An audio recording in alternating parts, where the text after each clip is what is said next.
couvent tous les jours, comme d'habitude à 6h40 et 17h le soir. Le mardi, messe supplémentaire à 10h40. Je dis tous les jours, sauf samedi, où, comme on vous l'a dit déjà depuis quelques dimanches, nous adoptons un nouvel horaire à Morgon.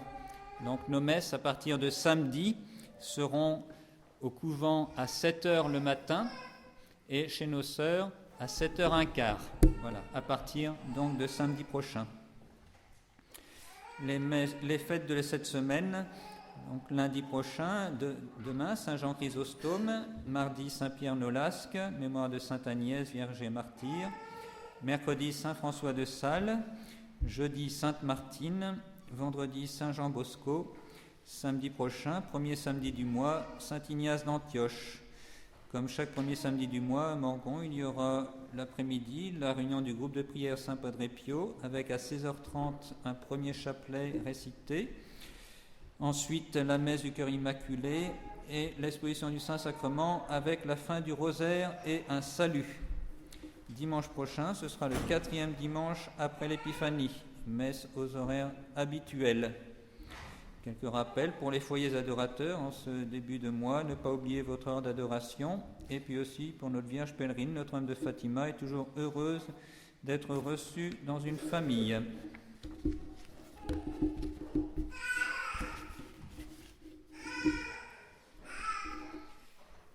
Autant qu'il vous est possible, soyez en paix avec tout le monde.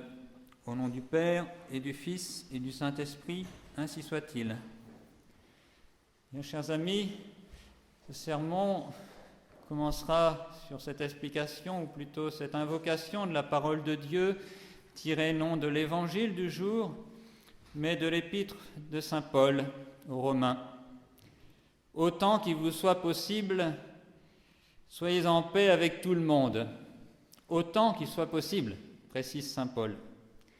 Parce que cette nuit, dans notre office des matines, à Morgon, nous avons lu une autre épître de saint Paul, celle des Galates. Nous avons commencé pendant cette semaine, nous lirons les matines, au milieu de la nuit, toute l'épître des Galates. Et au premier chapitre de l'épître des Galates, saint Paul dit, si quelqu'un n'a pas le même évangile, qu'il soit anathème. C'est plus le même langage. Là, c'est plus possible d'être en paix avec quelqu'un qui a une autre doctrine, un autre évangile. Alors, permettez-moi donc de partir sur cette parole de Dieu pour essayer de faire l'application à la situation actuelle, aujourd'hui. Quand nous prêchons, nous devons avoir le souci à la fois de vous expliquer la parole de Dieu, la volonté de Dieu, la vérité, et puis aussi que de l'appliquer aux besoins présents, aux besoins de vos âmes. Et la plupart d'entre vous, je pense, êtes au courant que depuis quelques semaines, il y a de graves événements qui secouent notre monde de la tradition. Pour ceux qui ne seraient pas trop au courant, je résume très vite. Un certain nombre de prêtres ont quitté la fraternité et aussi des communautés amies, donc ont pris leur distance par rapport aux autorités de la fraternité. Alors vous êtes en droit de vous poser, et vous, Morgon, qu'est-ce que vous faites? Qu'est-ce que vous pensez de cela? Alors j'ai demandé au Père Gardien, si je pouvais vous prêcher aujourd'hui sur ce sujet, non pas de prendre parti pour l'un ou pour l'autre, encore une fois, autant qu'il vous soit possible, soyez en paix avec tout le monde. Samedi, dimanche dernier, j'étais avec le Père Fidèle Marie à Avignon, dans un centre de messe de la fraternité, et nous avons fait du bon ministère. Nous avons beaucoup prêché, confessé, et ça s'est très bien passé. Et normalement, dans quelques semaines, je dois aller à Avrier, prêcher, plutôt faire une séance de session de théologie mariale pendant une semaine au Père d'Avrier. Autant que possible, soyez en paix avec tout le monde. Voilà. Mais donc, j'ai demandé au Père Gardien, et il m'a donné son accord, bien sûr, de vous expliquer pourquoi il y a cette division. Je crois que c'est ça le plus important à comprendre, parce que cette division visible, sensible, douloureuse même d'une certaine manière, là, en fait, c'est quelque chose qui nous est apparent, qui nous est visible. Elle est le résultat d'une division beaucoup plus profonde, plus grave, sur laquelle je voudrais vous parler. C'est une division sur des principes. C'est très important, chers fidèles, que vous compreniez cela. Ce n'est pas une question de personne, c'est une question de principe. Si vous avez seulement retenu cela en sortant de cette église, je pense avoir rempli ma mission. C'est ce que j'ai expliqué au Père Gagnon, ce que je compte essayer de vous faire comprendre. Et vous avez à la sortie de la messe des photocopies d'un texte que j'avais fait déjà il y a quelque temps. Et donc il n'est pas signé, mais je l'assume, c'est moi qui l'ai rédigé, le Père Gardien donc m'a permis de vous le donner pour vous donner ce que je ne peux pas vous dire dans un sermon. Ce sermon risque d'être un peu plus long déjà que d'habitude et je ne peux pas rentrer dans tous les détails. Vous avez ces textes, vous pouvez prendre, il y a une 50aine de photocopies, je pense qu'il y en a assez pour tout le monde. Et vous pouvez photocopier, diffuser si vous voulez, j'en assume la responsabilité. Le plan de ce sermon, si c'est un sermon, va être assez simple. Je voudrais d'abord vous montrer qu'il est très important que nous soyons des hommes de principe. La deuxième partie, je vais essayer de vous expliquer que si nous sommes depuis une 50aine d'années dans notre résistance, dans notre combat de la foi, de la tradition, c'est parce que nous sommes des hommes de principe et nos pionniers ont été des hommes de principe. Et troisièmement, je vais essayer d'appliquer la situation actuellement. Aujourd'hui, le problème est un problème de principe actuellement dans la tradition. Alors, premier point, nous devons être des hommes de principe. Je vais me baser sur l'enseignement des papes. Vous avez le pape Pie IX, en 1871, a reçu des Français à Rome. Le pape Pie IX, pardon. Et il leur a dit, en France, depuis la Révolution, ce qui empêche que vous ayez la bénédiction de Dieu sur votre pays, c'est parce que vous avez altéré les principes. Voilà ce qu'a dit le pape Pie IX. Voilà. Vous avez altéré les principes. Ensuite, le pape Saint Pie X, dans son encyclique Pascendi,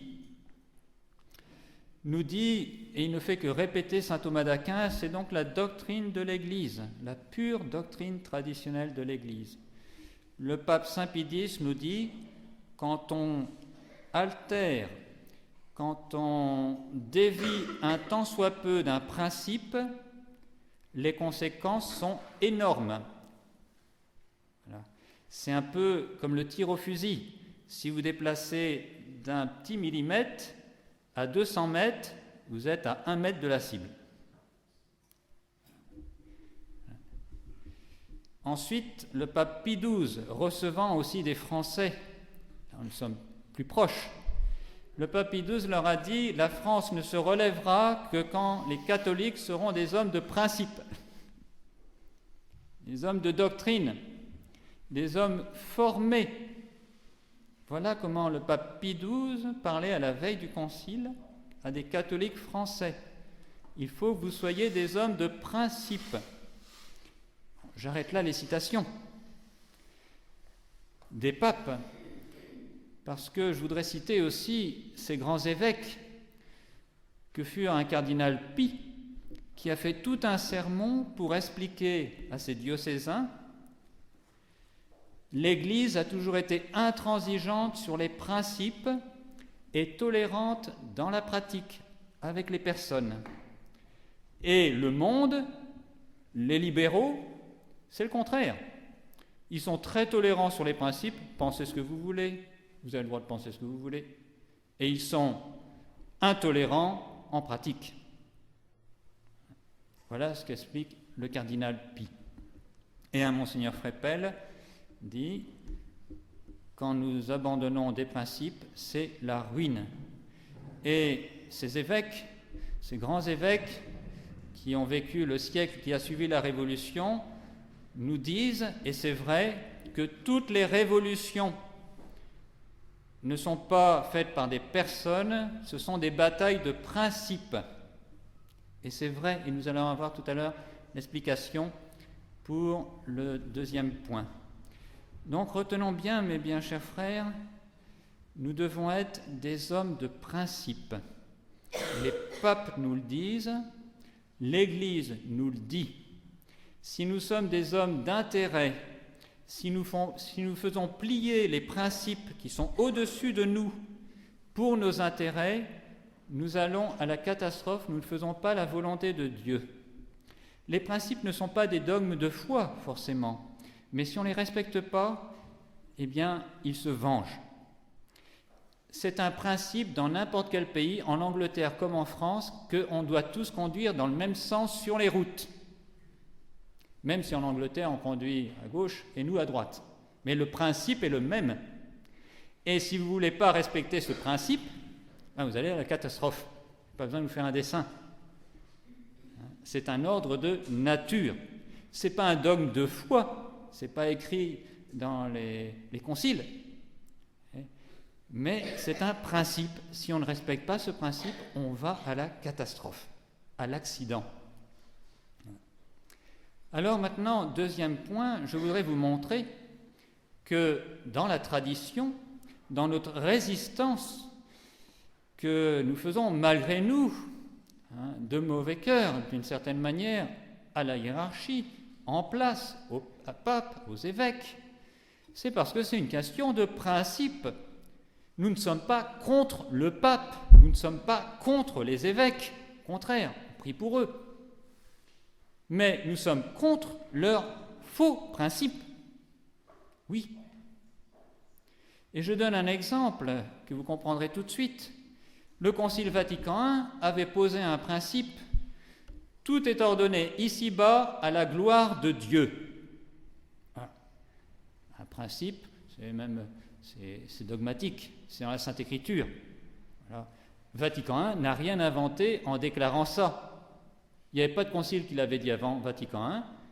Vatican I n'a fait que rappeler un principe qui est inéluctable. Tout ici-bas a été créé par Dieu pour sa gloire. Voilà. Vatican II a posé un autre principe. Tout ici-bas est ordonné à l'homme.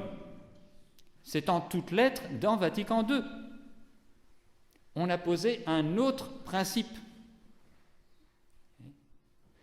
Et nos anciens, un Monseigneur Lefebvre, un Père Calmel, un Père Eugène, n'ont pas accepté ce nouveau principe. Et vous, bien chers fidèles, les anciens surtout, parmi vous, je m'adresse, vous ne l'avez pas adressé aussi, vous, dans la pratique, parce que la nouvelle religion qui ordonne à l'homme, elle a retourné l'autel. Et vous avez été surpris un jour en arrivant dans votre église de voir que l'autel était dans l'autre sens. Vous avez dit, mais le sacrifice il est offert à Dieu, c'est pas un bon repas entre nous.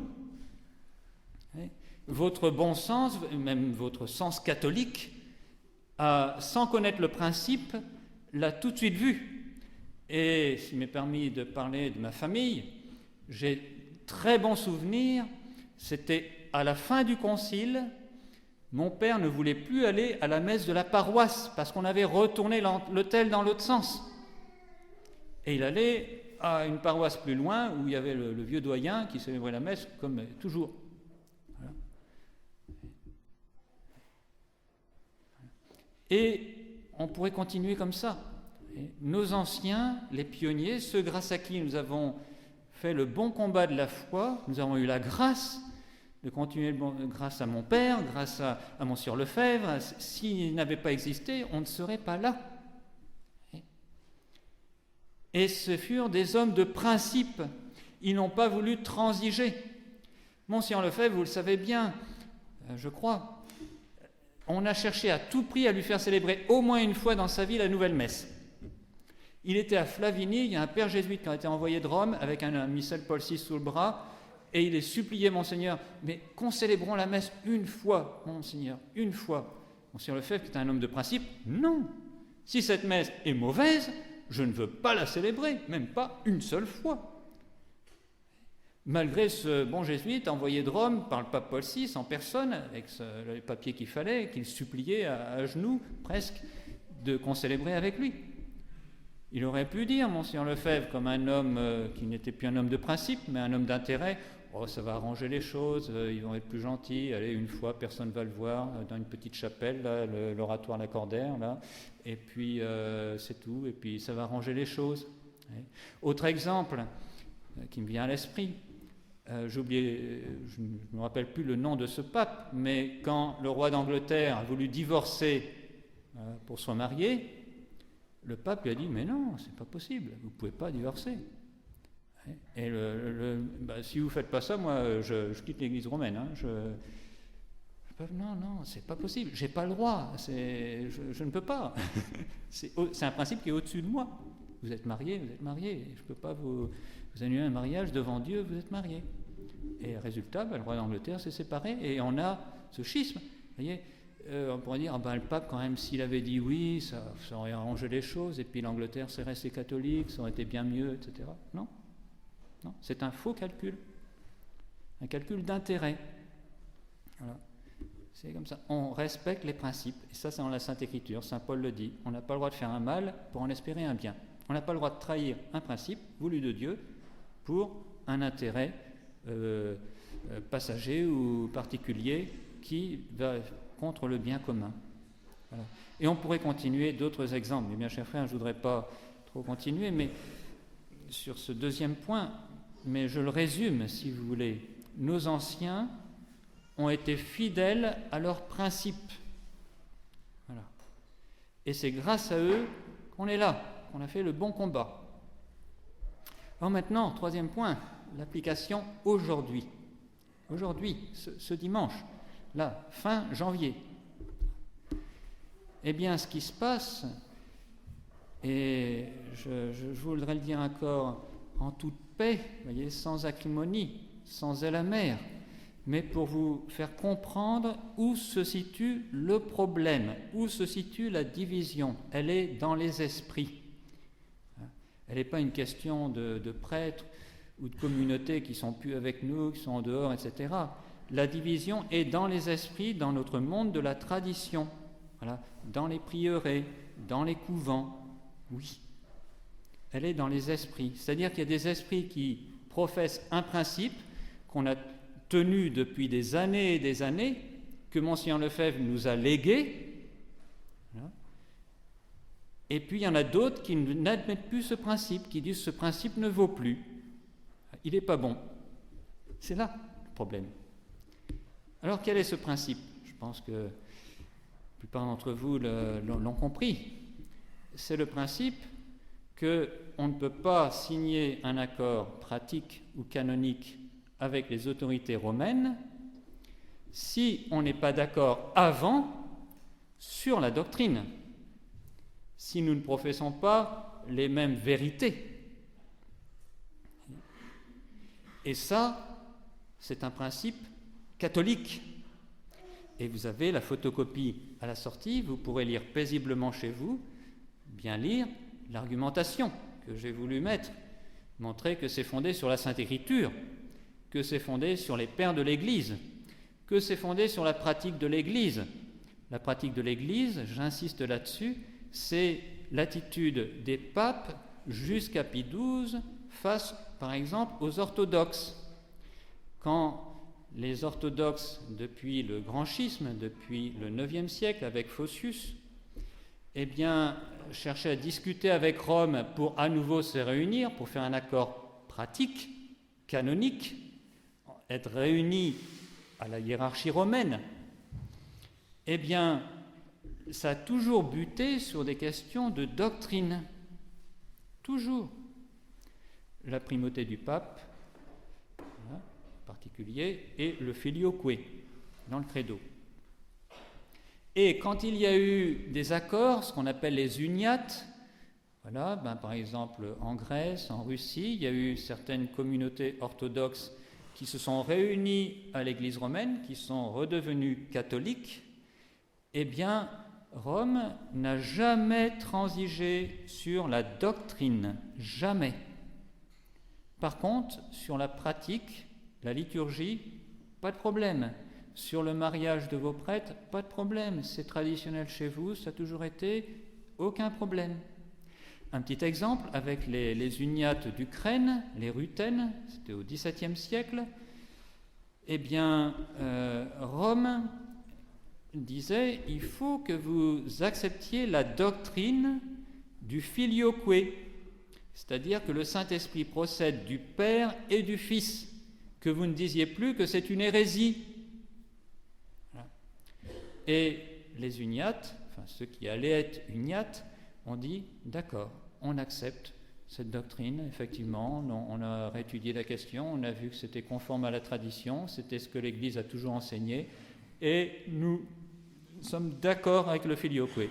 Et à ce moment-là, Rome a dit, on n'exige pas que vous le chantiez dans votre credo, parce que vous ne l'avez jamais chanté dans le credo, même dans les premiers siècles. Voyez, Rome leur a dit, nous ne vous n'exigeons pas, chantez-le dans le credo. Elle a dit, simplement vous nous dites que vous êtes d'accord sur ce point de doctrine, et on vous laisse, vous ne le chantez pas dans le credo. Et d'ailleurs, la petite histoire, un siècle après, ils ont demandé à le chanter dans le credo. Voyez, la fermeté de Rome sur un point de doctrine. La doctrine d'abord, il faut qu'on soit d'accord sur la doctrine, et après, les questions pratiques, les questions liturgiques, pas de problème, ça s'arrangera. Mais la foi, on ne transige pas. Là, on est intolérant. Tout à fait. Et on est fier de l'être. C'est la foi. Ça ne nous appartient pas. C'est un dépôt qu'on a reçu, c'est au-dessus de nous, on n'a pas le droit d'y toucher. Même si on est pape. Alors, notre problème actuel. Pendant des années, Monseigneur Lefebvre, jusqu'au sacre, a cherché à discuter avec Rome. Voilà. Depuis 1975, année de la condamnation injuste et nulle de Rome, de la fraternité Saint-Pie X, jusqu'en 88. Monseigneur Lefebvre, quand on l'appelait à Rome, il y allait toujours et il discutait. Et il discutait de foi, de doctrine, d'abord. Et puis, il essayait aussi au niveau pratique. Est-ce qu'il y a moyen de s'arranger, etc. Bon.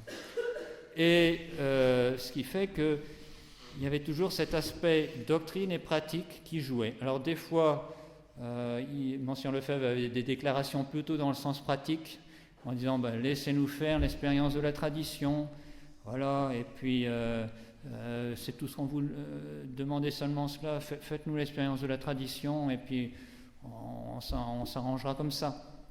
Parce que c'était un homme d'église, il voulait toujours, il avait cette volonté, bien sûr, d'être en communion autant que possible, voilà, avec la hiérarchie, avec l'église.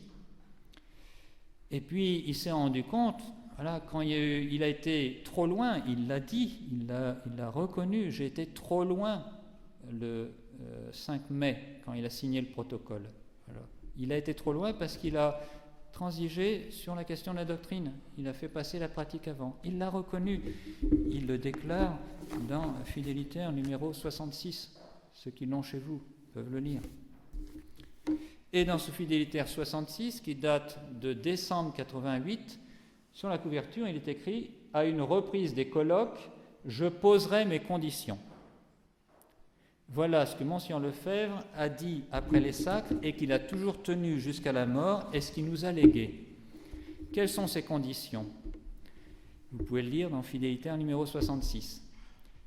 Et vous les connaissez. Je viendrai à Rome avec les encycliques des papes. Et je leur dirai, est-ce que vous êtes d'accord avec ces encycliques ? Quas primas sur la royauté de notre Seigneur Jésus-Christ, Mortalium animos sur le faux œcuménisme, etc., etc., etc. Est-ce que vous êtes d'accord ? Est-ce qu'on est d'accord sur cette doctrine de vos prédécesseurs ?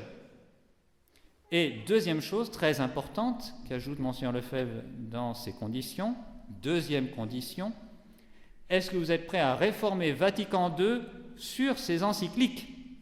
Parce que Vatican II dit le contraire de Mortalium animos et dit le contraire de Quas primas. Et d'autres, par exemple, encycliques sur le libéralisme de Grégoire XVI.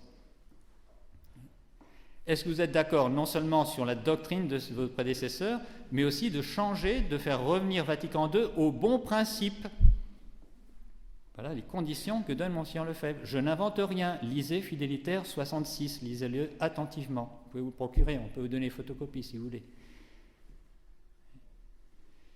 Et dans d'autres déclarations, Monseigneur Lefebvre, à Flavigny par exemple, on vous a donné des extraits de cette déclaration. À Rome, ils l'ont découronné, notre Seigneur Jésus-Christ. On ne peut pas s'entendre avant qu'il ait recouronné, avant qu'il redise à nouveau que notre Seigneur doit régner sur la société. Voilà. Alors, donc, retenons, mes bien chers frères, que Monseigneur Lefebvre, après les sacres, jusqu'à sa mort, a toujours tenu fermement sur ce principe. Je poserai mes conditions, la doctrine, les encycliques des papes, est-ce que vous êtes d'accord, oui ou non? Si vous n'êtes pas d'accord, inutile de dialoguer. C'est écrit dans Fidelitaire 66. Inutile de discuter. Inutile. On n'est pas d'accord sur la doctrine, inutile de parler plus loin sur des questions pratiques. Voilà ce que Monseigneur Lefebvre nous a légué jusqu'à sa mort. Et notre mouvement de la tradition a toujours été parfaitement uni tant qu'on a tenu ce principe. Voilà. Pendant des années et des années, ce principe a été tenu, et vous lirez sur la photocopie que vous avez à la sortie de la messe des déclarations de 5 évêques, Monseigneur Lefebvre et les 4 autres qu'il a sacrés, qui défendent ce principe clair et net.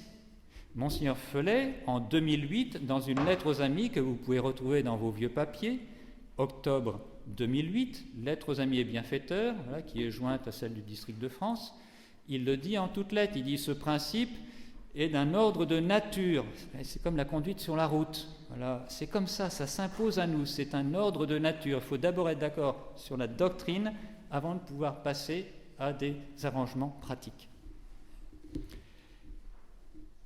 Et malheureusement, depuis quelque temps, qu'on peut situer après la fin des discussions romaines, c'est-à-dire à l'automne 2011, eh bien, petit à petit, nous sommes obligés de constater que les autorités de la fraternité abandonnent ce principe. Je le dis sans acrimonie, je le dis sans zèle amer, je le dis paisiblement. Je suis prêt à assumer ce que je dis et elles ne peuvent pas le contester parce que c'est public. Voilà. Ça a commencé d'abord Monseigneur Felay, qui disait ce principe, il peut y avoir exception. Il a fait une conférence au Canada en disant, par exemple, avec les orthodoxes, quand il y a des discussions, on faisait des arrangements sur la question du mariage, etc. Le divorce dans certains cas. Donc, Monseigneur Felay a dit ce principe ne vaut pas, il y a des exceptions, on peut transiger avec. Mais quand on regarde bien ces questions du mariage avec les orthodoxes, ce n'est pas une question de foi, une question de discipline, tout à fait différent. Ensuite, Monseigneur Galarreta, dans sa conférence qu'il a fait le 13 octobre 2012 à Villepreux, où il dit, c'est question de pratique, doctrine, on met tout ça ensemble, et puis l'important, si on peut faire un accord, après nous continuerons le bon combat à l'intérieur, nous serons le fer de lance à l'intérieur, voilà, on les combattra de l'intérieur. Et puis assez récemment, Monseigneur Ticine Malray, dans une conférence qu'il a faite à Toulon en juin, voilà, il a dit, et il me l'a confirmé par écrit, j'ai eu un échange de lettres avec lui, que Monseigneur Lefebvre a toujours cherché un accord pratique. Et je lui ai écrit en lisant avant les sacres, c'est vrai, il y a eu des paroles, des citations de Monseigneur Lefebvre qui montrent que des fois il était moins ferme sur ce principe, mais après les sacres, il a toujours été bien clair. Et je lui rappelle, Monseigneur Tissier, dans cette lettre, que dans le Fidelitaire 66, Monseigneur Lefebvre dit « Je poserai mes conditions », etc. Réponse de Monseigneur Tissier de Malray, personnelle, j'ai la lettre datée du 11 septembre 2013. Il l'a dit, mais il ne l'aurait pas fait.